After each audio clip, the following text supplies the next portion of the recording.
l'invoquons, il nous répondra. Si nous courons vers lui, il courra vers nous. Élevons nos mains, Il nous élèvera. venez louer son nom, vous tous peuple de Dieu. On peut reprendre ça ensemble? Si nous l'invoquons, il nous répondra. Si nous courons vers lui, il courra vers nous. Élevons nos mains, il nous élèvera. Venez louer son nom, vous tous peuple de Dieu. Alors ensemble, chantons de joie à Dieu notre force. Oui, chante de joie pour Dieu ta force. Chantons de joie. À Dieu notre force.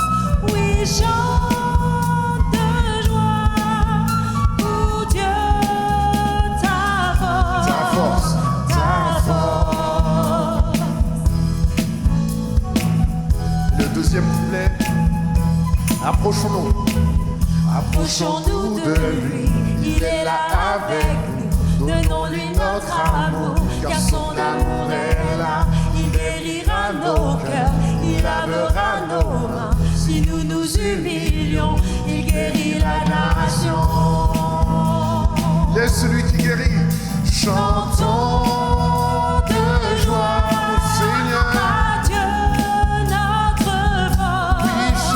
Oui, chante de joie à Dieu. Pour Dieu ta force. Chantons de joie. À Dieu notre force. Oui, chante de joie. Pour Dieu ta force. Ta force. Ta force. On prend ensemble si nous l'invoquons. Si nous l'invoquons. Et Si nous l'invoquons, il nous répondra. Si nous courons vers lui, il courra vers nous. Élevons nos mains, il nous élèvera. Venez louer son nom, vous tous peuple de Dieu. on le loue ce matin. Chantons de joie au Seigneur. À Dieu notre Tu es ma force. Oui, Chante de joie. pour Dieu ta force. Tu es ma force. Chantons de joie à Dieu. À Dieu notre force. Oui, chante de joie. Pour Dieu ta force. Chantons de joie. À Dieu notre Dès notre force, oui, chante de joie. Pour Dieu Ta force, ta force. Alors approchons-nous de lui. On va ensemble. Et approchons-nous de lui. Il est là avec nous. Donnons-lui notre amour, car son amour est là. Il guérira nos cœurs, il lavera nos mains. Si nous nous humilions, il guérit la nation. chantons de joie. À Dieu notre force. Oui, chante de joie. Pour Dieu ta force. Chantons de joie. À Dieu notre force. oui, chante de joie. À Dieu Pour Dieu, ta force, ta force, ta force, ta force, ta force, ta force.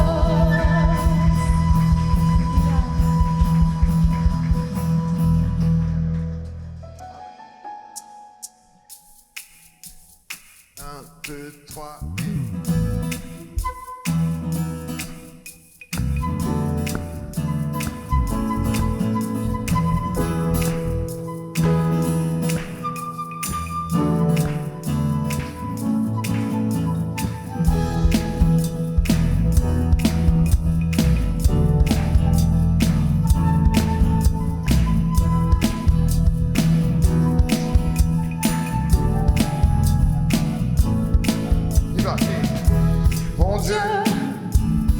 Bon, il règne À jamais, mon Dieu est bon.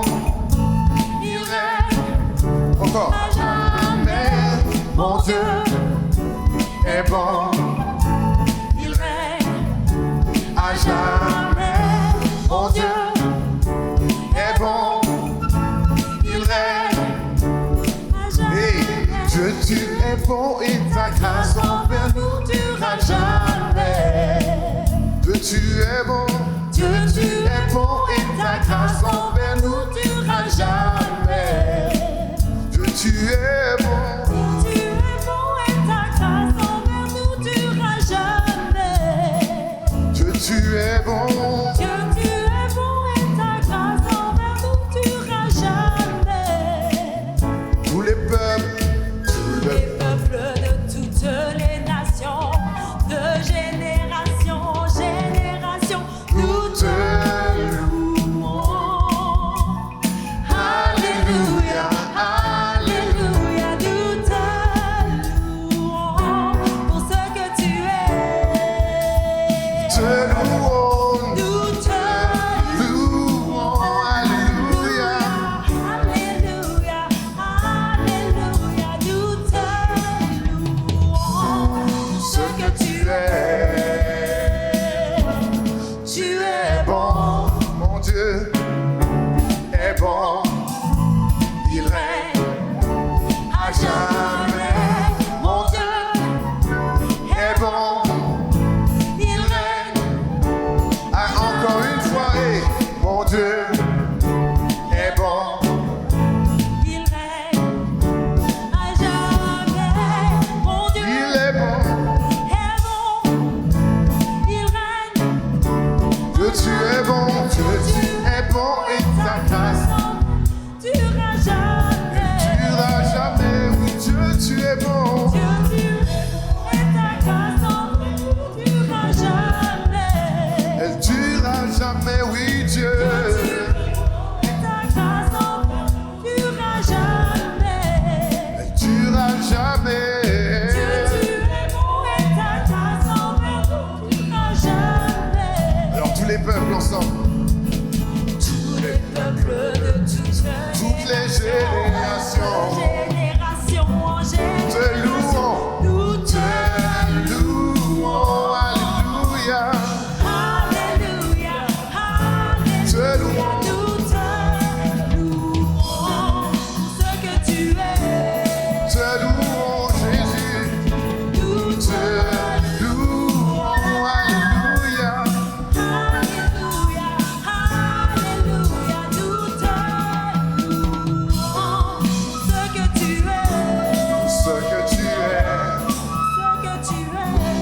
Ce que tu es, ce que tu es bon.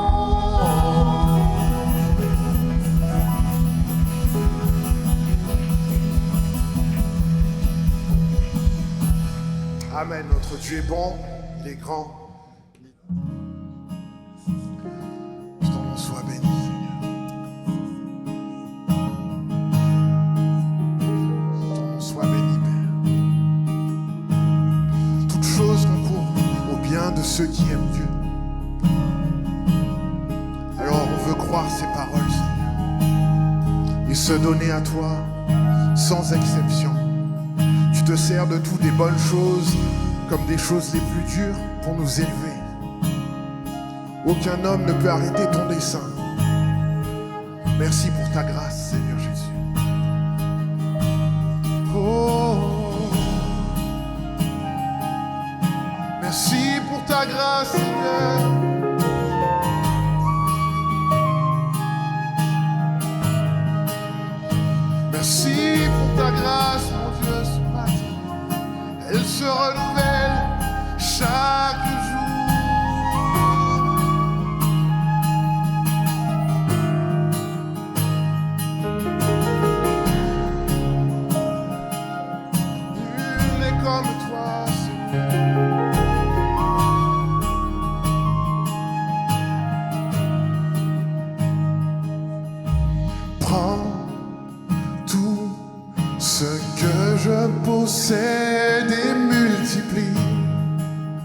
Dieu, tout ce que je suis, voici mon cœur. Encore sur l'autel, consume-moi, consume-moi. On peut reprendre ensemble. Prends tout ce que je possède et multiplie. Dieu, tout ce que je suis, voici mon cœur. Encore sur l'autel, consume-moi, consume-moi. Me voici, Dieu, les bras grands ouverts.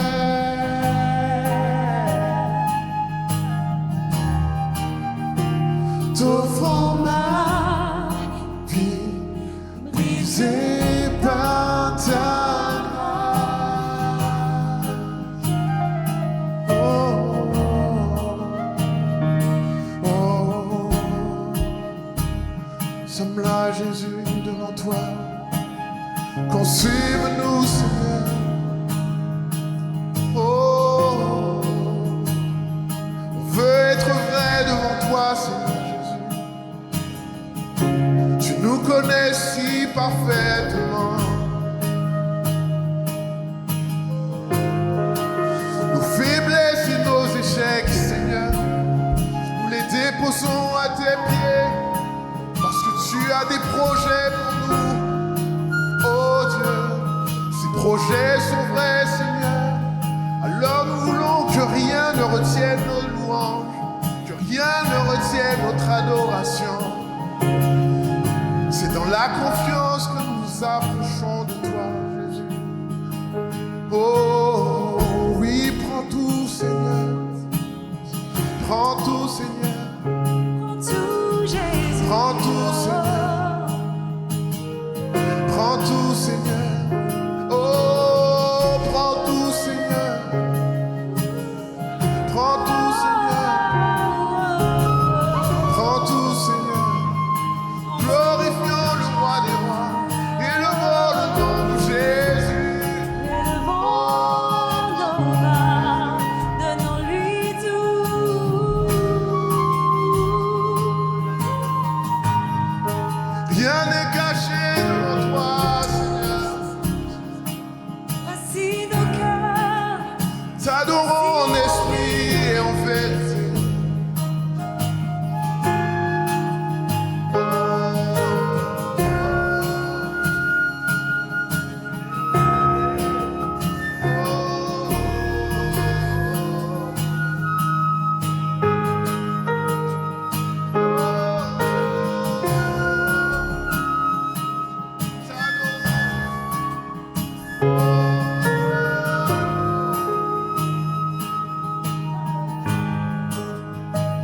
Nous voici, Dieu, les bras grands ouverts. Oh Seigneur, tel que nous sommes, t'offrons ma. C'est par ta grâce. Nous voici, Seigneur, devant toi. Nous voici, Nous voici, Dieu, bras ouverts, grands les cœurs ouverts, Seigneur. Oh, t'offrons ma. brisés par ta grâce. Nous offrons à toi, Seigneur Jésus. Me voici, Voici, Dieu, bras ouverts. à grands ouverts. Oh, nous offrons, t'offrons Ma brisée par ta grâce. Tu prends soin de nous, même quand nous sommes brisés. Nous voici, te voici. Les bras grands ouverts. Je me donne à toi, Seigneur, et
fasciné par toi, ton amour pour moi est toujours si fort malgré mes torts.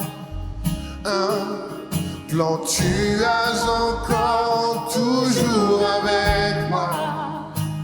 Tu ne m'oublies pas, on prend sur mon cœur, oh mon cœur est fasciné par toi, ton amour pour moi est toujours si malgré mes torts. Un plan tu as encore toujours avec moi. Tu ne m'oublies pas, me voici, Dieu, les bras grands ouverts, t'offre ma vie, t'offre ma vie, c'est pas ta grâce, Seigneur, me voici, oh, me voici, les bras grands ouverts,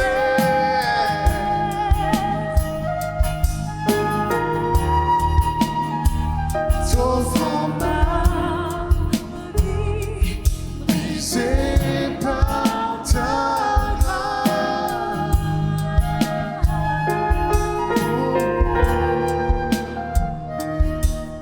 Entre tes mains, Jésus, entre tes mains, Jésus, je ne veux rien te cacher.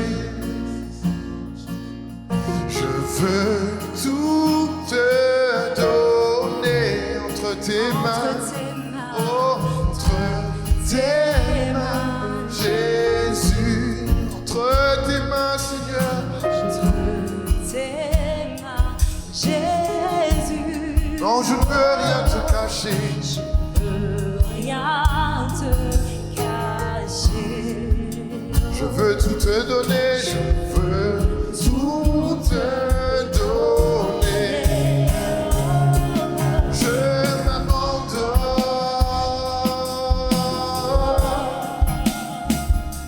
Je m'abandonne.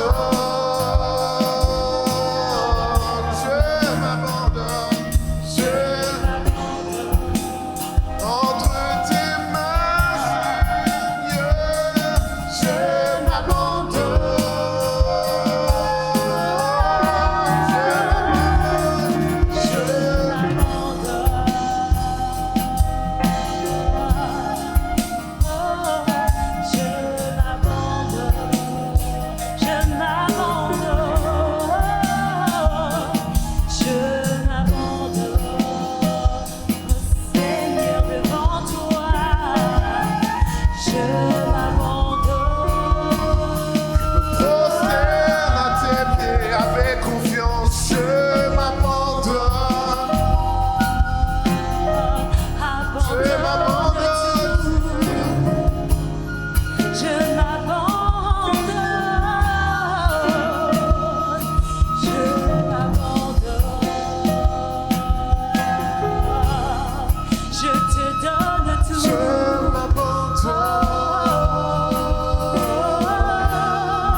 Vous savez, dans le chant qu'on vient de chanter, brisé par ta grâce, il y a une dernière partie qui dit ceci. Ta puissance me transforme, oui, brisé par ta grâce, fort même quand je suis faible, c'est toi qui me relèves, ta puissance me transforme. Oui, brisé par ta grâce, fort même quand je suis faible, c'est toi qui me relève. Ta puissance me transforme.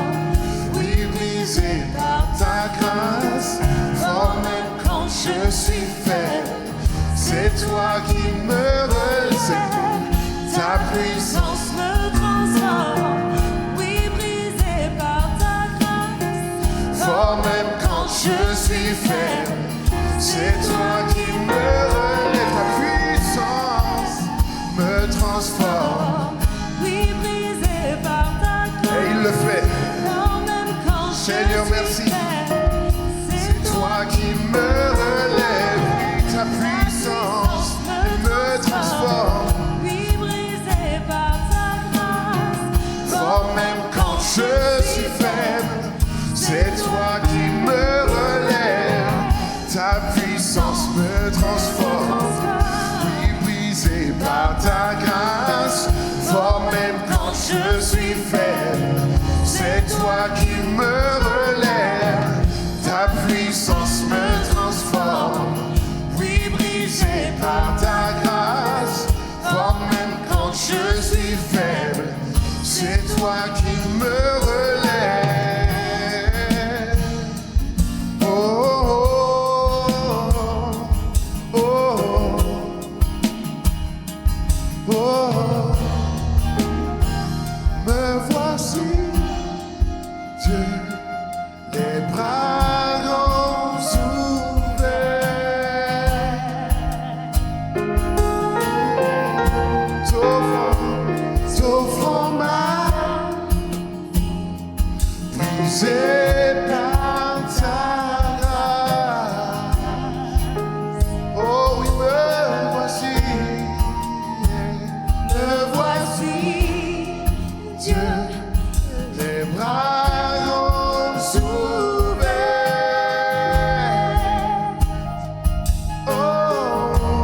Oh, t'offrant ma vie, brisée par ta grâce.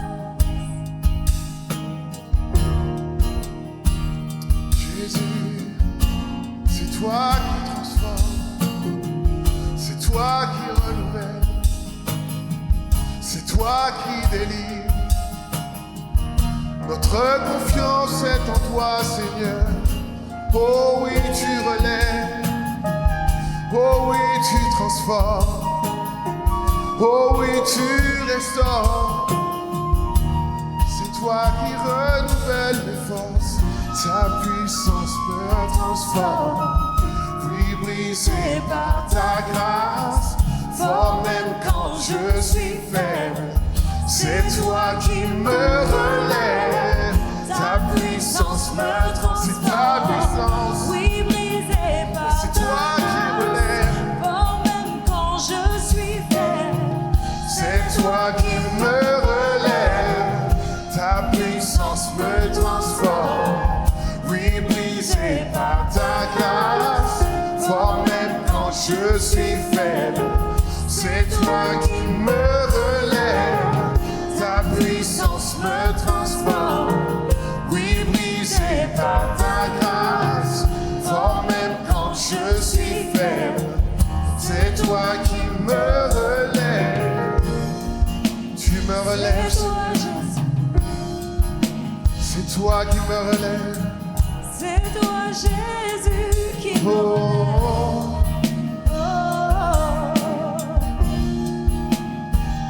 me voici, Dieu, les bras grands ouverts. Encore plus que mes bras, c'est mon cœur que je veux t'ouvrir, Seigneur. T'offrant ma brisée par ta grâce. Tu es le seul, Seigneur, en qui quand on remet toute chose, tu relèves, tu restaures, tu transformes. Une vie brisée, une vie complètement explosée, Seigneur, entre tes mains, devient un instrument magnifique, devient une créature merveilleuse. Mais merci Seigneur, ta parole est la vérité. Ta parole est la vérité. Ta parole est la vérité. Ta parole est la vérité. Nous voici, me voici, Dieu, les bras grands ouverts. Je mets ma foi en action, je crois en ta parole, t'offrant ma vie, brisée par ta grâce.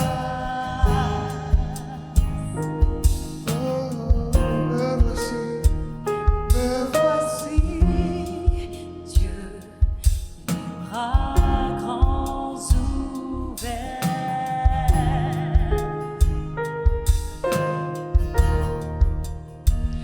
T'offrant ma vie, brisée par ta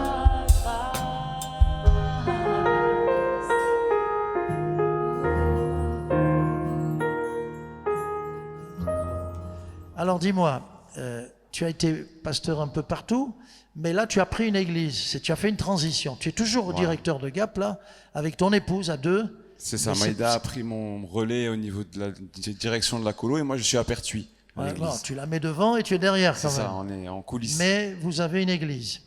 C'est bien d'être sur la colo, il faut s'occuper des enfants, mais c'est bien aussi, puisque Dieu t'a confié un ministère, de l'exercer aussi. Il faut faire les deux. C'est du boulot, mais c'est du Tout à boulot. fait. Voilà. Le boulot, c'est du travail, on le sait tous, et le travail, c'est du boulot. Bien. Et là, donc, bon, je te laisse, il y a peut-être une ou deux choses à dire, je te laisse, parce qu'on va faire la place à toute la parole de Dieu. Voilà, bonjour l'église de Philadelphia, vous allez bien? Je suis content d'être avec vous ce matin. C'est une joie avec ma petite famille d'être là et on est reconnaissant vraiment à l'équipe, en tous les cas, de votre église. Vous savez que Phila a soutenu notre ministère pendant quelques mois, le temps que je puisse basculer de la colo de Gap à l'église de Pertuis. Et c'est ce qui a permis pour nous de faire une transition, on va dire une transition douce et efficace entre mon poste de directeur et mon poste maintenant de pasteur à l'église de Pertuis. Et on est reconnaissant à votre église pour le soutien. Et en tous les cas, nous sommes témoins depuis des années. Voilà, on a vu Polo et Claudine venir sur Gap et être une source d'encouragement pour la jeune génération, les gens qui venaient. Et depuis, voilà, et encore aujourd'hui, il vient. On essaie de l'avoir de temps en temps, l'été. Et à chaque fois qu'ils viennent, ils font du bien aux jeunes gens, les jeunes filles, les jeunes gars sont heureux d'avoir des références spirituelles comme eux. Voilà. Alors merci Polo, merci Claudine pour votre confiance. À chaque fois que je parle, le pupitre il descend, je sais pas où je vais arriver. En tous les cas, merci à l'église. Soyez encouragés. En tous les cas, ce qui se passe à Gap, Maïda en parlera tout à l'heure. C'est une source de joie pour beaucoup et beaucoup d'enfants. Ils sont bénis, transformés, des adolescents au fil de l'année. Il se passe pas mal de choses. Elle vous en parlera mieux que moi tout à l'heure. Voilà, je voudrais partager avec vous une thématique importante dans la vie chrétienne. Dans la vie chrétienne, en un mot, on pourrait évoquer les fondations de nos vies. Et je voudrais évoquer avec vous la manière dont le chrétien doit, considérer les bases de sa vie. Vous savez, ce qui frappe les regards, c'est pas forcément ce qui compte. Ce que Jésus nous montre dans les évangiles, c'est qu'il y avait des gens qui avaient une belle apparence. Il les appelait les pharisiens à l'époque. Et vous savez, le Seigneur Jésus a été très, très raide avec eux. Il les a traités de sépulcres blanchis. Il y a des gens avec qui Jésus, il n'a pas mâché ses mots. Et je pense que dans la vie du chrétien, on doit faire attention à ça, de ne pas être de ceux qui font attention aux apparences, mais de considérer l'intérieur. En premier de nos vies. En premier de nos vies. Chacun, vous connaissez ce texte où Jésus dira aussi, mais arrêtez de chercher la paille qui est dans l'œil de votre voisin, mais regardez la poutre qui est dans le vôtre. Jésus est très intéressé par le réel, la réalité de ce qu'il y a dans le cœur de l'homme. Il n'a pas beaucoup d'intérêt pour les apparences, pour ceux qui font, bonne figure devant les autres, mais qui, dans l'intimité sont tout autres. Et ce matin, je veux parler avec vous des fondations de nos vies. Il y a un texte dans le livre du Deutéronome, si vous avez la Bible, on pourra tourner ensemble dans le Deutéronome au chapitre 31, et nous allons lire au verset 21. Quand alors de nombreux malheurs et des détresses l'atteindront, ce cantique, qui ne sera pas oublié de sa descendance, déposera comme témoin contre ce peuple. Je connais en effet ses dispositions. Dieu parle et il dit, en parlant de son peuple, je connais ses dispositions qui déjà se manifestent aujourd'hui, avant même que je l'ai fait entrer dans le pays que j'ai juré de lui donner. Amen. C'est une parole dure, une parole qui est le résultat de l'analyse de Dieu lui-même concernant son peuple. Et il dira ceci, je connais ses dispositions. Avant même qu'il ne soit entré en Canaan, en terre promise, Dieu dit, voilà, je connais leurs dispositions, les dispositions de leur cœur, et il savait qu'il allait avoir des problèmes. Et nous le savons, puisque nous connaissons la suite du récit de la vie du peuple hébreu. Lorsqu'ils vont rentrer en Canaan, on sait qu'il va y avoir beaucoup de problèmes. Et je vais m'arrêter avec vous sur ce petit mot, les dispositions. Dans la traduction, dans le mot hébreu qui est traduit en français par disposition, en réalité, il signifie, c'est yetzer en hébreu, il signifie la charpente. Je connais la charpente de ce peuple, je connais son ossature intérieure, son ossature intellectuelle, son ossature spirituelle. Dieu dit, je les connais vraiment, je sais de quoi ils sont faits. Il parlait d'un état général spirituel, un état de cœur global. Et il peut dire la même chose, je le pense, de chacun d'entre nous ce matin. Il connaît notre charpente intérieure, notre ossature, il sait de quoi nous sommes constitués. Il sait ce qui est bon, il sait ce qui est moins bon, il sait ce qui est solide et il sait aussi ce qui est fragile. Et ce qui fait, je pense, de la peine au cœur de Dieu, et c'est lorsque nos dispositions ne sont pas bonnes. C'est quand dans l'ossature, il y a quelque chose qui est en danger. Le Seigneur est sensible à ça. Il est sensible à l'état intérieur de nos cœurs. Pas à nos costumes, mais à nos cœurs. Il est sensible à ça. Et dans la vie du peuple hébreu, l'échec était prévu. C'est terrible. L'échec était prévu parce que l'ossature, parce que les dispositions de cœur n'étaient pas bonnes. Il y avait de l'orgueil, vous le savez, il y avait des murmures. Il y avait des gens qui n'étaient jamais contents. Ils ont rien à manger. Dieu fait un miracle, il envoie la manne. Ils se plaignent de la manne, ils veulent de la viande et ils ont trop de viande, ils en ont marre et on va où comme ça? Et des fois, nous, on est un peu comme ça, vous voyez, on n'est jamais content. Des fois, on aime bien se plaindre. Nous le savons maintenant dans la société occidentale, nous le savons dans le monde entier. Il y a des chrétiens qui payent le prix cher pour leur foi, pour être de vrais chrétiens. Ils le payent pour certains de leur vie, d'autres leur sécurité, d'autres c'est leur famille qui est en danger. On se moque des enfants à l'école parce que ce sont des familles chrétiennes, etc., etc. Quelles sont nos dispositions de cœur? Je voudrais juste, je jette vraiment pas un jugement sur qui que ce soit. Moi, je suis le plus petit de vous tous là. Mais on doit faire attention à cela, mes amis. Parce que dans la vie chrétienne, il y a ceux qui tiennent, il y a ceux qui tiennent pas. Et moi, je sais pas vous, mais j'ai pas envie de faire partie de ceux qui vont lâcher.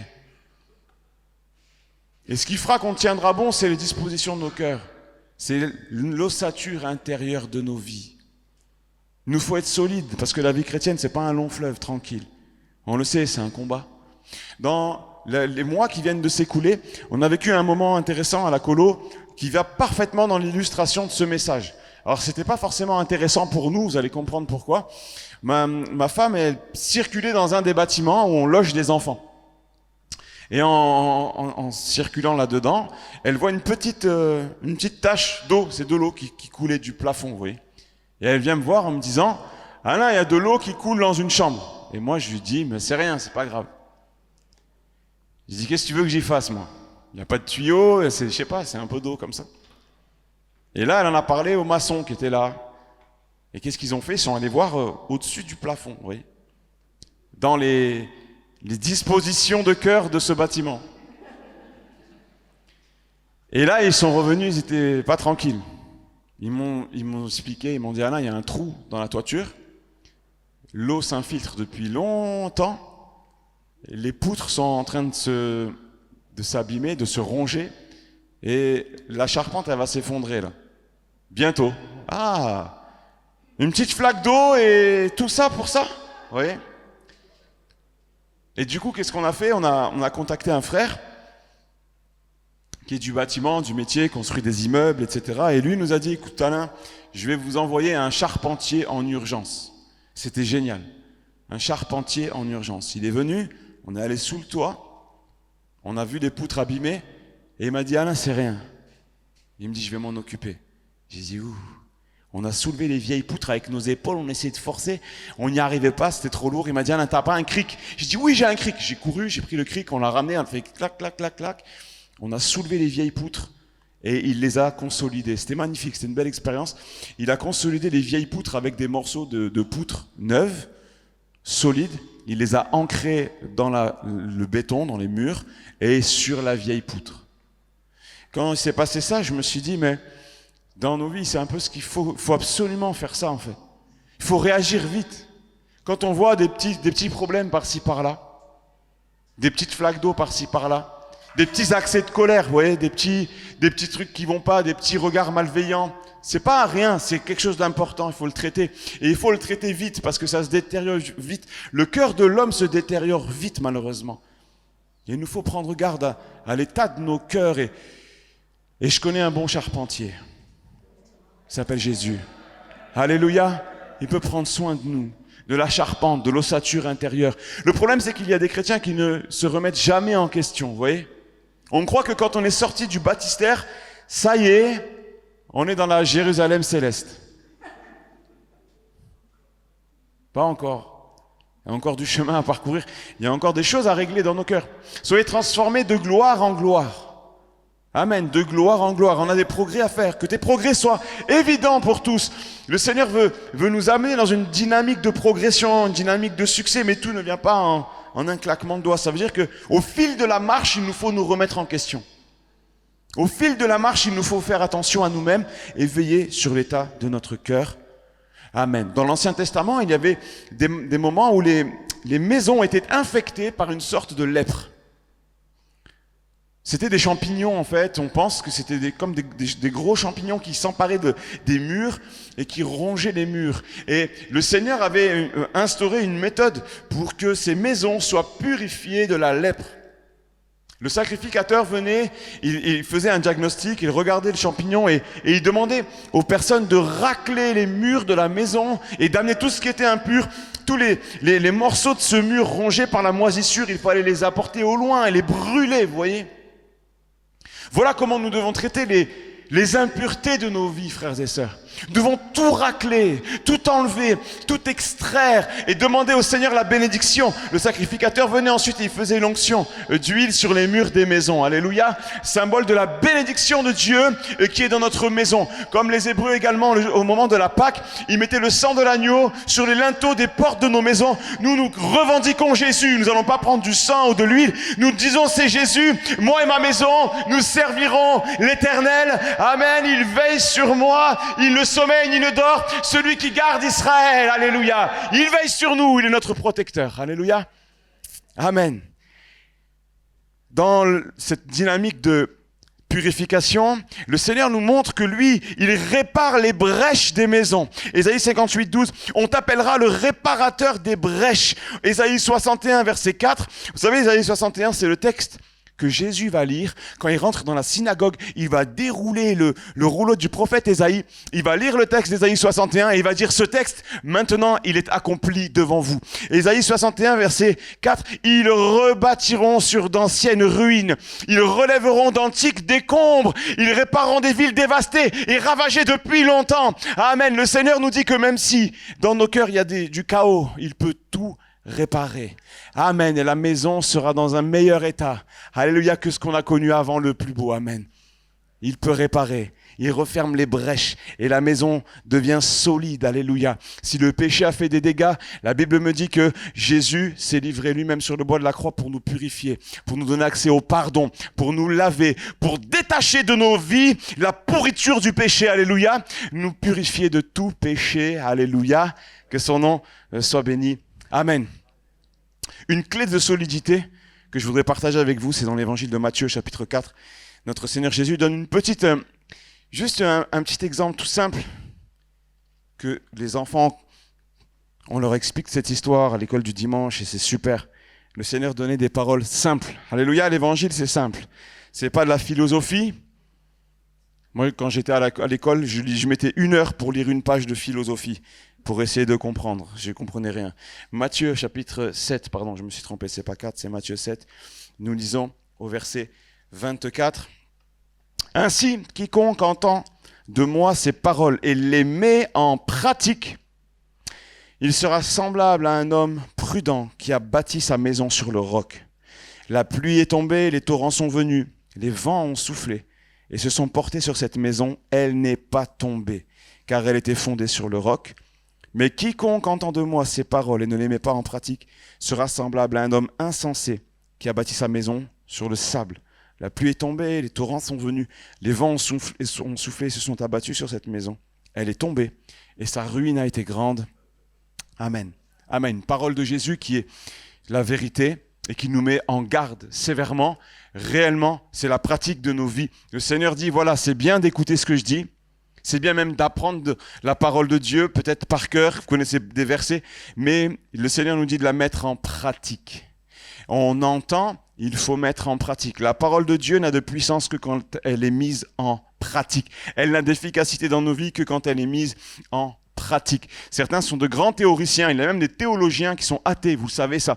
Des gens, ils ont toute une panoplie de versets qu'ils connaissent par cœur, mais ils ne vivent rien, ils ne croient même pas. Or, la foi, c'est ce moment, la bascule dans nos vies se fait quand on commence à croire que la parole de Dieu est la vérité, à mettre en application cette parole. Si tu crois, tu verras la gloire de Dieu. Amen. C'est ce que nous voulons pour nos vies. Nous voulons croire que cette parole est vérité et nous voulons la mettre en pratique. La parole de Jésus est puissante. D'ailleurs, dans ce moment glorieux de Luc 4, où il déroulera le rouleau du prophète Ésaïe, nous lisons que dans ce texte, il va parler de sa parole.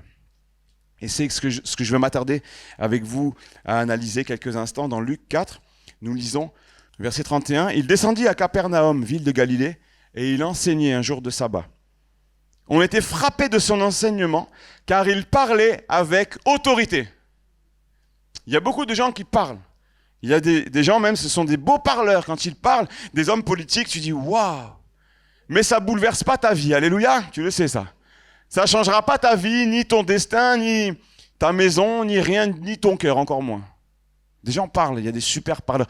Mais Jésus, quand il parlait, il y avait une autorité. Il y avait quelque chose de puissant qui se dégageait de ces paroles, qui ne s'explique pas par une science quelle qu'elle soit. C'est la puissance de Dieu au travers de ces paroles. Alléluia. Et ces paroles-là, on veut les saisir et les mettre en pratique. Cette autorité se manifestait face aux démons. Jamais les gens n'avaient vu des personnes être libérées des puissances des ténèbres. Il y avait quelques exorcistes juifs qui essayaient par-ci, par-là, mais la puissance de Dieu s'exerçait au travers de Jésus-Christ lorsqu'il parlait. Alléluia. Dans le verset 36 de ce même chapitre-là, tous furent saisis de stupeur et se disaient les uns aux autres, « Quelle est cette parole ?» Il commande avec autorité et puissance aux esprits impurs. Et ils sortent, alléluia. Et ils sortent, alléluia. La maladie aussi était soumise à la parole de Jésus. On le lit au verset 39. Il se pencha sur elle, menace la fièvre, et la fièvre la quitta. Il la menace. Mon frère, ma sœur, les paroles de Jésus que nous devons mettre en pratique pour avoir une vie solide, elles sont autorité sur les puissances des ténèbres et sur la maladie. Amen. Par les meurtrissures de Jésus, nous avons la guérison. Amen. Encore aujourd'hui, nous voulons le croire, nous attacher à cette parole. Amen. Vous êtes avec moi? Amen. Face aux circonstances, si nous tournons la page, on arrive à Luc 5, verset 5. Et là, il y a une circonstance un petit peu étonnante où nous lisons qu'ils sont en train de pécher. Et il se passe quelque chose au verset 4, Luc 5, 4. Lorsqu'il eut cessé de parler, il dit à Simon, une parole, « Avance en pleine eau et jetez vos filets pour pêcher. » Simon lui répondit, « Maître, nous avons travaillé toute la nuit sans rien prendre. » C'était un professionnel, on le sait. C'était son business, c'était son commerce, il savait faire. « Mais sur ta parole, je jetterai les filets. » La parole de Jésus va avoir un impact dans les circonstances, même professionnelles. La parole de Dieu n'est pas là pour nous enrichir intellectuellement. Elle n'est pas là pour nous remplir de théories, de belles théories. Elle est là pour nous mettre en contact avec la présence de Dieu dans notre vie quotidienne. Et le quotidien, c'est aussi le travail. Et le Seigneur peut mettre sa main dans notre travail. Il peut nous donner de prospérer dans notre travail. Il peut nous donner de réussir dans notre travail, de rendre un bon témoignage et que les gens puissent voir que, eh bien oui, nous avons quelque chose en nous que eux n'ont pas. Nous avons la paix de Dieu qui surpasse toute intelligence. Ça veut dire même si t'es pas le plus intelligent, si tu as la paix de Dieu, tu es le plus intelligent. Alléluia.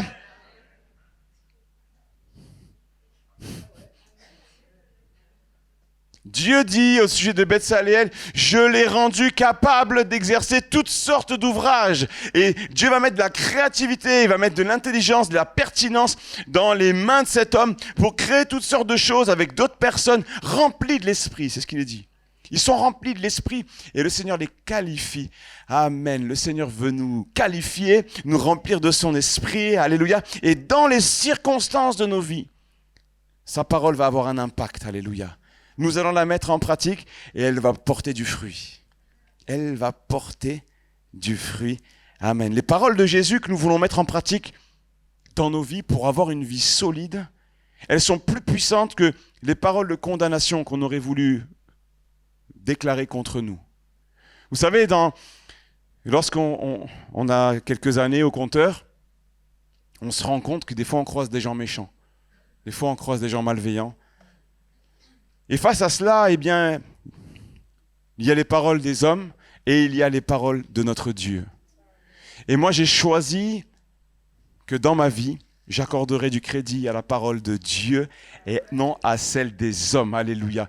Et je crois qu'elles ont autorité sur les paroles des gens méchants, sur les paroles de condamnation telles que tu n'y arriveras jamais. Mais si mon Dieu est avec moi, je vais y arriver. Je puis tout par celui qui me fortifie. Alléluia. Je puis tout par celui qui me fortifie. Amen. Il agit en moi. Sa parole est en moi. Sa parole vit en moi. Je grandis. Je suis fort parce qu'il est fort et qu'il vit en moi. Il est tout puissant, alors je suis fort. Amen. Vous êtes avec moi? Je suis fort parce qu'il vit en moi. Je puis tout. Je ne pouvais pas avant, je n'étais pas capable avant, je n'y aurais jamais été capable de même m'approcher de ça, d'avoir une famille stable, mais parce que le Seigneur est en moi, je triomphe, j'y arrive, moi et ma maison, nous lui appartenons et nous le servons, alléluia. Seigneur Jésus soit béni, amen. La parole de Dieu en nous, quand on la met en pratique, le Seigneur nous dit ta maison elle sera solide. Vous avez vu, c'est le même vent, la pluie, la tempête arrivera, c'est comme ça. Mais on tiendra. Alléluia. Qui peut dire qu'il a jamais subi de tempête? C'est pas vrai, c'est pas possible. La vie, c'est comme ça. Mais le Seigneur n'est pas pris au dépourvu lorsque nous souffrons. Il n'est pas pris, il dit pas, ah mince, j'avais pas prévu ça. Il sait, avant même que ça commence la tempête, il savait déjà. Mais il avait le regard, lui, sur après. Alléluia. Il sait qu'on va en sortir plus fort. Alléluia. Plus fort, plus solide, encore plus enraciné, même si c'est dur, même si nous pleurons en semant, ce que je disais hier à la jeunesse, même si nous semons parfois avec des larmes, nous récolterons avec des chants d'allégresse, en portant la gerbe, en portant le blé, en portant les fruits, en portant l'abondance, en portant la bénédiction, avec des cris de triomphe. Amen, des cris de joie pour Philadelphia. Amen. Alléluia. Des cris de joie, mes amis. La vie chrétienne, c'est pas quelque chose de figé. On n'est pas dans un musée. On n'est pas dans un musée du pentecôtisme. Non, non, non. La vie chrétienne, c'est aujourd'hui. C'est maintenant. La joie du Seigneur sera votre force. Elle est notre force. Elle est notre espoir. Amen. Même quand je pleure au fond de moi, il y a cette joie que je vais sortir de la vallée des pleurs. Je vais pas y faire ma demeure. Je vais pas rester habité ici. Je vais en sortir. Amen. Alléluia. Fondation. C'est le nom du titre du message des fondations. Luc 22. Jésus va dire quelque chose d'étonnant à son disciple. Vous savez, Pierre, il s'est bien mis en avant, l'apôtre Pierre, mais bon, le Seigneur, il a bien recalé. Pierre, il était toujours le numéro 1 en parole, vous voyez? Mais bon, le Seigneur, il a un peu affiché pour le faire redescendre d'un étage. Et il lui avait dit cette parole dans un autre texte, on va lire Luc 22, mais dans un autre texte, il va lui dire, mais m'aimes-tu, Pierre? Vous savez, oui, à un moment donné, il va dire, quand tous t'abandonneraient, moi, nanana. Et le Seigneur va mettre l'emphase sur l'amour, sur l'attachement. Est-ce que tu m'aimes? Et on peut tous se poser la question, là, est-ce que j'aime le Seigneur comme il veut que je l'aime?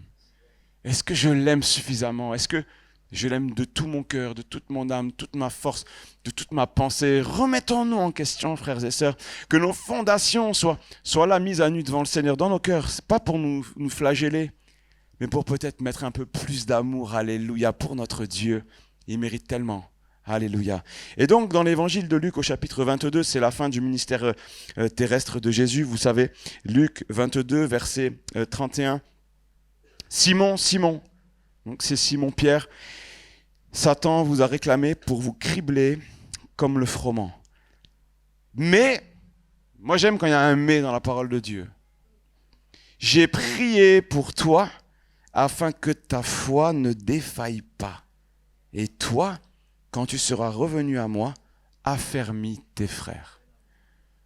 Affermis, on parle de fondation. Quand tu seras revenu à moi, affermis tes frères. Dans la parole qui est donnée à l'apôtre Pierre, ici, il y a plusieurs choses intéressantes. La première, c'est qu'il y a un combat spirituel.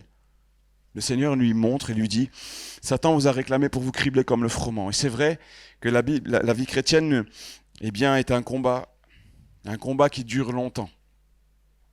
C'est vrai que les ténèbres sont opposées aux chrétiens. C'est vrai, la Bible dit le diable est comme un lion rugissant, cherchant qui il dévorera. On le sait, on connaît ces textes-là. Le Seigneur Jésus a prévenu, il a dit, vous aurez même des tribulations dans le monde, mais prenez courage, j'ai vaincu le monde. Le Seigneur ne nous a pas laissés orphelins, pris au dépourvu, en disant, voilà, vous allez avoir plein de problèmes, débrouillez-vous. Non, il a dit, voilà, vous aurez des tribulations, mais prenez courage, j'ai vaincu le monde. La Bible nous dit aussi qu'il nous a donné le pouvoir, l'autorité pour marcher sur les serpents, sur les scorpions et sur toute la puissance de l'adversaire. Alléluia. Christ en vous, l'espérance de la gloire. Je n'ai pas peur du diable. Alléluia. Parce que Jésus vit en moi. Vous êtes avec moi? Alléluia. Et dans ce combat spirituel, le Seigneur ne fait pas peur à Pierre. Il lui dit, moi, j'ai prié pour toi, pour que ta foi ne défaille point, pour que tu restes solide. Et il dit à Pierre, mais quand tu seras revenu, ça veut dire que tu vas connaître quelques secousses. Quand tu seras revenu, affermis tes frères. Il y a une vérité ici, c'est que le chrétien affermi, il peut affermir les autres. Le chrétien solide, il peut consolider les autres.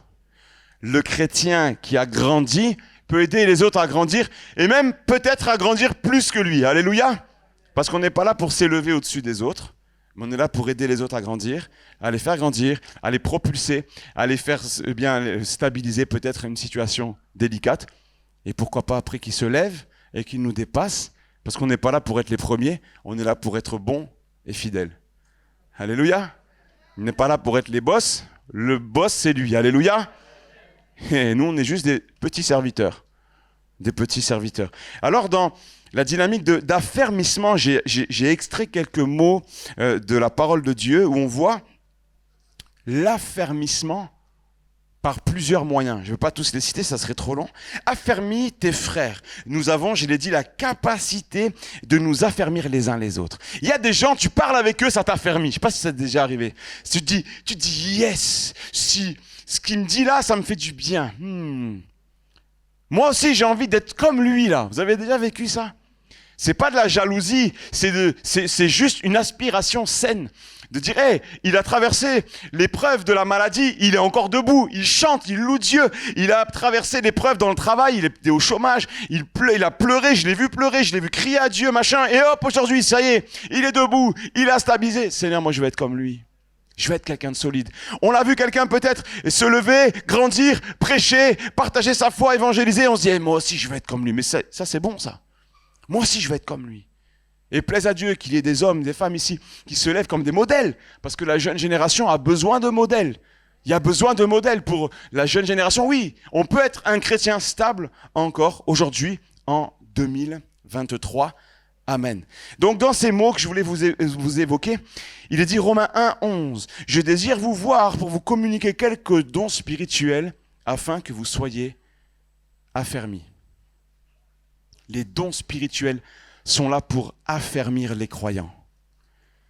Les dons spirituels consolident, sont là pour consolider l'ossature de notre maison intérieure, pour consolider l'ossature. Un deuxième point qui va nous affermir, frères et sœurs, Il est dit, Romains 16, 25, « À celui qui peut vous affermir selon mon évangile. » Ce qui nous donne de la solidité, c'est l'évangile. Le dévorer, lire la parole de Dieu encore et encore. Elle nous façonne, elle nous fait du bien, elle nous reprend, elle nous encourage, elle nous montre peut-être des zones de fragilité dans nos vies. Elle nous montre des choses à reprendre, à revoir. Des fois, on pense qu'on a tout compris parce qu'on a 10 ans de conversion. Mais jusqu'au bout, on aura besoin de relire la Bible. Tu ne peux pas dire, ça y est, je l'ai lu, c'est bon. Tu la ranges et c'est fini. Non, on a besoin de s'en nourrir, c'est notre pain quotidien.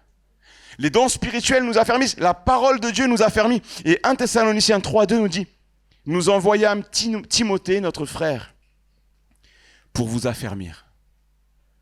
Un frère qui vient exprès pour affermir les autres frères. Un frère qui vient pour affermir. Et plaise à Dieu qu'ici, il y ait des bâtisseurs. S'il y a des gens qui viennent pour affaiblir, on n'en veut pas. Nous, on veut des gens qui viennent pour affermir, pour consolider, pour donner des bons conseils, pour donner de l'amour, être ce qu'on appelle des artisans de paix, alléluia. Et dans les équipes, dans les églises, il y a besoin d'artisans de paix. Vous êtes avec moi? Des gens qui viennent et qui stabilisent les choses. Et qui disent, vous inquiétez pas, on va y arriver. C'est pas grave. Moi, j'aime bien quand il y a un problème et que quelqu'un me dise, c'est pas grave. Comme ce charpentier qui m'a dit, c'est pas grave, Alain. Je vais m'en occuper en une matinée, ça va être réglé. Et il avait raison. Et on a besoin de gens qui viennent rassurer dans les familles quand ça va pas. Et on va prier, mon frère, pour ton enfant. On va prier, ça va aller. Amenons des paroles de foi, frères et sœurs. Des fois, tu as des gens, ils dramatisent tout. Ils arrivent, ils te fusillent le moral. Ça va être terrible. Comment tu vas faire? Moi, alors ça, j'en ai eu plein des gens comme ça. Comment tu vas faire? Eh bien, on verra bien. Avec la grâce de Dieu, ça va aller. T'inquiète pas, ça va aller. Les gens, ils s'inquiètent plus pour moi que moi pour moi. Parce que si on n'est plus sur un terrain de foi, eh bien, on devient des fonctionnaires de l'évangile, mes amis. On devient les gardiens de ce musée dont je ne veux pas entendre parler, non. Une vie chrétienne, c'est une vie où il y a des moments où on ne sait pas. On ne sait pas comment on va faire nous, mais on sait comment lui il va le faire lui, c'est son affaire. Je me confie en Dieu, je ne crains rien. Que peuvent me faire des hommes? Je me confie, des fois, moi j'étais un enfant anxieux. J'étais anxieux, j'étais tout le temps, je ne sais pas ce que j'avais, j'étais pas tranquille, vous voyez. J'avais souvent peur, j'aime bien raconter ça, je me revois dans la salle de bain, j'étais tout petit, j'avais, je sais pas, 6 ans, 7 ans. Et je disais à mon père, papa, comment je vais faire quand tu vas mourir? Alors lui, il supportait pas ça, vous voyez. Il me dit, oh, arrête de me parler comme ça, qu'est-ce que tu dis, toi? Qu'est-ce qu'il raconte, celui-là? N'importe quoi, vous voyez. Comment tu vas faire quand tu vas mourir? Et j'avais cette petite crainte, vous voyez, je me suis dit, à un moment, j'ai eu ce moment de pression, mince. Et quand j'ai rencontré Dieu, cette parole, elle a explosé dans mon cœur. Plein de joie. J'ai découvert la sécurité auprès de Dieu en lisant ce texte dans le psaume 56. Seigneur, il dit, je me confie en Dieu, je ne crains rien. Que peuvent me faire des hommes? Ce verset, c'est devenu la base, c'est devenu la poutre à la base de ma vie, vous voyez. Je me confie en lui tous les jours et je ne crains rien. Que peuvent me faire des hommes? La peur n'a pas le droit d'habiter dans nos maisons. L'amour parfait bannit la crainte, mes amis. Et s'il y a des poutres de peur chez vous, appelez le charpentier, appelez le divin charpentier, que Jésus puisse dégager ces vieilles poutres et en mettre des solides et vous réparer à l'intérieur pour ne plus habiter dans la peur. Non, le chrétien n'est pas appelé à vivre dans un climat de peur, mais dans un climat de foi, dans un climat de joie, dans un climat d'espérance. D'espérance. Alléluia. Amen. Amen. Je continue simplement, j'ai bientôt fini.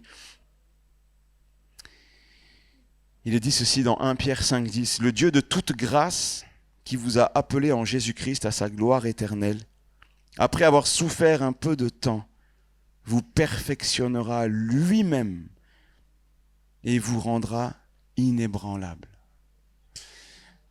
C'est une parole qui est difficile parce qu'elle est Des fois, quand il est dit, après avoir souffert un peu de temps, nous aimerions que ce temps-là dure le moins longtemps possible. Mais c'est comme ça, on ne sait pas pourquoi, on ne sait pas, mais dans la souveraineté de Dieu, il y a des moments où les épreuves, elles durent un peu plus longtemps que nous, on aurait aimé. Il y a des gens qui ont traversé des épreuves, et je sais avec beaucoup de respect que je le dis, il y a des gens qui ont traversé des épreuves terribles, et personne ne peut expliquer pourquoi. Mais la Bible nous dit que le Seigneur, il est fidèle dans tout ce qu'il fait, et lorsque nous ne comprenons pas, lui contrôle. Et un jour, toutes nos épreuves d'ici-bas, elles seront terminées. Il y a des gens qui ont perdu des enfants, il y a des gens qui ont traversé des cancers, il y a des gens qui ont perdu un être cher, il y a des gens qui ont connu des maladies longues. D'autres ont été guéris. C'est comme dans Hébreux chapitre 11, on le voit, il y a des gens qui ils ont la bénédiction, mais d'autres non. D'autres ils sont morts coupés en deux. Le Seigneur est souverain dans ces temps-là et on ne sait pas, on ne peut pas expliquer, loin de moi la pensée de le faire. Mais ce que je voudrais vous dire ce matin, c'est qu'au bout de tout cela, au bout de cette souffrance, lorsque nous aurons donné notre dernier souffle ici-bas, la Bible nous dit qu'on sera dans sa gloire. On sera dans un lieu de paix pour l'éternité, dans la joie. Et toutes nos souffrances ici-bas, elles seront passées. Et la Bible dit même que si notre espérance, elle est uniquement pour ici-bas, nous sommes les plus malheureux de tous les hommes. Mais notre espérance, à nous les chrétiens, nous sommes multimilliardaires des richesses du ciel, alléluia. Même si en bas on est pauvres, misérables, méprisés par les hommes, le Père nous prépare une maison. La maison est là-haut, alléluia, elle est pour nous. Et on y sera pour l'éternité. Il n'y aura pas de loyer à payer, pas de gaz à payer. Alléluia. Il nous prépare une place. Jésus a dit, je vais vous préparer une place. Des fois, essayons de déconnecter des soucis d'en bas et projetons-nous par la foi dans les richesses d'en haut et réalisons qu'un jour, voilà, Seigneur, je travaille, j'investis pour ton royaume, pour l'éternité, pour qu'un jour je puisse te voir face à face et que tu puisses me dire, entre dans mon repos, bon et fidèle serviteur. Il n'est pas dit grand théologien de la nation, ni grand évangéliste ou grand apôtre. C'est bien, merci Seigneur pour les théologiens, les évangélistes, les apôtres, mais juste toi là, bon et fidèle serviteur. Oh là là, ça fait du bien Jésus. Si les fondations de nos vies sont saines, notre éternité sera glorieuse. Alléluia. Nous tiendrons jusqu'au bout de notre périple ici-bas, nous tiendrons bon et nous serons heureux parce que la joie du Seigneur restera dans nos cœurs et rien ne peut nous la voler. Je termine avec cet exemple biblique dans 1 Corinthiens chapitre 3. Il est dit ceci, il est parlé de fondation, c'est une autre image intéressante. Il est dit, or si quelqu'un bâtit sur ce fondement avec de l'or, de l'argent, des pierres précieuses, du bois, du foin, du chaume, l'œuvre de chacun sera manifestée, car le jour la fera connaître, parce qu'elle se révélera dans le feu, et le feu éprouvera de quelle nature est l'œuvre de chacun. Si l'œuvre bâtie par quelqu'un sur le fondement subsiste, il recevra sa récompense. Si l'œuvre de quelqu'un est consumée, il en subira la perte. Pour lui, il sera sauvé, mais comme au travers du feu. Amen.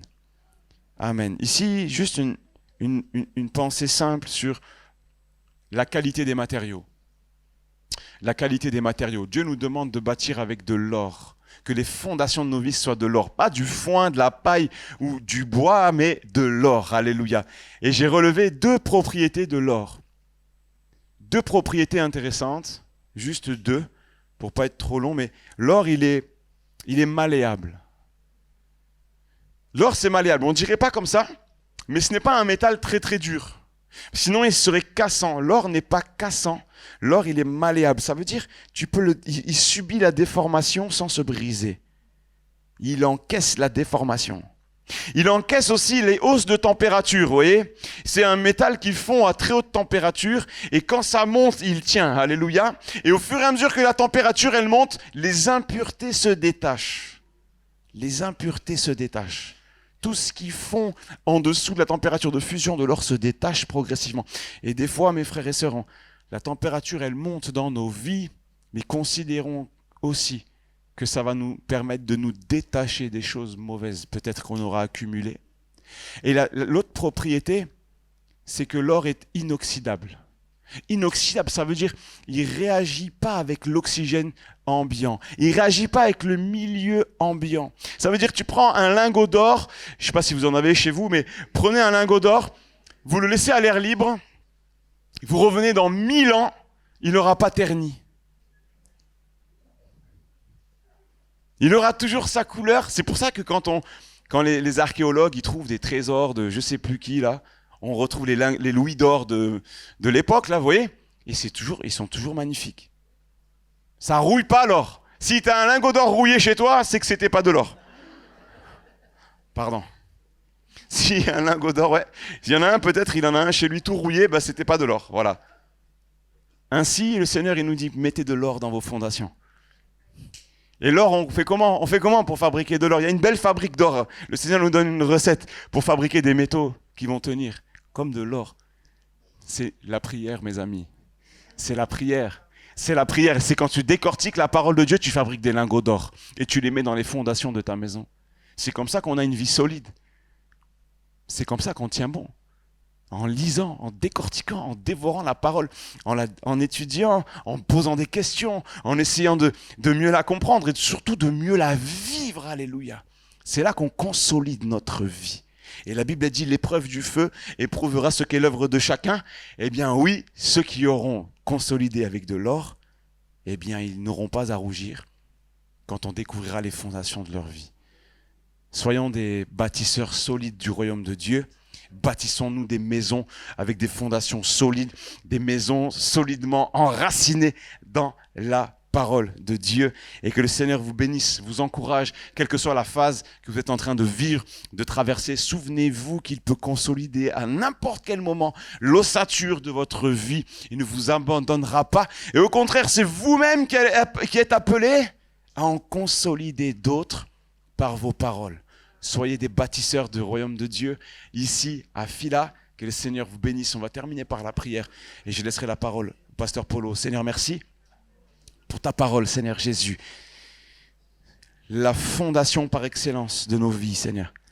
Seigneur, merci, tu nous encourages, Seigneur, à tenir dans les zones d'épreuve, dans les zones où notre foi est mise à mal. Nous voulons nous accrocher à la Bible, aux Saintes Écritures. Nous voulons nous attacher aux évangiles. Nous voulons nous attacher à ce que tu nous as enseigné, Seigneur. Viens, consolide. Viens affermir, Seigneur, peut-être celui ou celle qui en a besoin. Vois les zones de turbulence, vois les vents, les tempêtes qui sont venus attaquer les vies. Nous prions qu'elles soient maintenant consolidées, et que les maisons tiennent bon, que les maisons tiennent ferme, et qu'elles soient solidement enracinées en toi. Nous n'avons pas peur du lendemain, nous n'avons pas peur du diable, nous n'avons pas peur du péché, de la mort, de l'enfer. Nous avons Jésus, nous avons tout pleinement en toi, et nous te remercions. Nous te disons merci, Jésus. Tu es venu nous chercher. Et nous t'aimons. À toi la gloire, notre Dieu. Amen. Amen, Seigneur, nous voulons être des bâtisseurs. Continuez à être des bâtisseurs.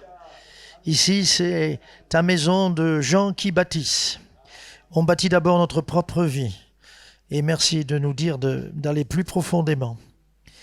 Merci parce que tu nous donnes aussi cette vision de bâtir la vie des enfants.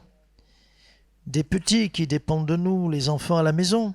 Les enfants ici, à l'église, ce sont nos enfants. Et nous voulons aussi bâtir la vie de gens qui ne te connaissent pas en leur parlant de toi. Nous témoigner encore plus et encore plus et encore plus. Et d'avoir un rayonnement et une influence et un impact sur les gens qui ne te connaissent pas. Pour les aider à bâtir leur vie sur toi, le rocher. Tu nous rappelles ce matin qu'on doit le faire à genoux. La prière nous aide à aller trouver le rocher et bâtir nos fondements sur le rocher lui-même. Merci, tu es ce rocher. Merci, Seigneur, pour la prière qui donne de la puissance, de l'autorité, de la force, de la stabilité à cette maison que nous bâtissons. Merci aussi pour ta parole, elle est elle-même le rocher des âges. Elle est toujours debout, on l'a combattue, on l'a brûlée à un certain moment, on l'a arrachée de la main des chrétiens. Et pourtant, elle est toujours là. Merci Seigneur, nous avons tout pour bien bâtir. Alors donne-nous le courage maintenant d'être des bâtisseurs contre vents et marées, d'être bâtisseurs, quels que soient les obstacles, nous continuerons à bâtir et à bâtir et à bâtir. Amen. Amen.